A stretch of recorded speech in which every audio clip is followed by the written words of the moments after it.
ఏంటంటే జపాన్ భాషలో అర్థం ఏంటంటే భారీ చేతుల్ని కరాటే అనేటువంటి ముచ్చట చెప్తారు. ఏంది భారీ చేతులు దాన్ని కరాటే అంటారు. అదే విధంగా కుంఫు అనేటువంటిది ఏంటంటే కుంఫు అనే చైనీస్ భాషలో ఏంటంటే ఆత్మరక్షణ అంటే ఎలాంటి ఆయుధాలు లేకుండా ఏ రకంగా ఇది కాకుండా చేతులు చేసేటువంటి అద్భుతమైనటువంటి విన్యాసం మీరు అక్కడ చేస్తున్నారు కదా. నిజంగా చెప్తున్నారు కదా, చిన్న చిన్న పిల్లలు మీరు కాళ్ళు లేపి కిందికి లేపి ఇట్లా అంటుంటే ఒక శక్తి అనేటువంటి ఉద్భవిస్తుంది. మనం అందరం కూడా చాలా మంది ఏంటంటే మనకు బ్లాక్ బెల్ట్ వచ్చిందా, వైట్ బెల్ట్ వచ్చిందా, గ్రీన్ బెల్ట్ వచ్చిందా, ఎల్లో బెల్ట్ కాదు. నేను ఒకటి మాత్రం చెప్పగలుగుతా, ఎవరైతే మార్షల్ ఆర్ట్స్ లోపల కింద పడి ఎవరికైతే రక్తం వస్తుందో రెడ్ బెల్ట్ లా టెంట్ అనేది ఏదైతే ఉంటుందో అంత శక్తివంతులు మీ చిన్నారులు కావాలనేటువంటి తపన మా సాజి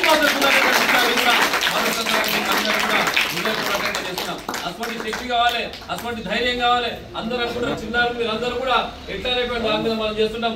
మన స్వాతి శృతి అనేటువంటి అమ్మాయిలు గోల్డ్ మెడల్ తీసుకొచ్చి మన తెలంగాణ రాష్ట్రం ఏర్పాటు చేసినటువంటి దాంట్లో గోల్డ్ మెడల్ తీసుకొచ్చారంటే వాళ్ళు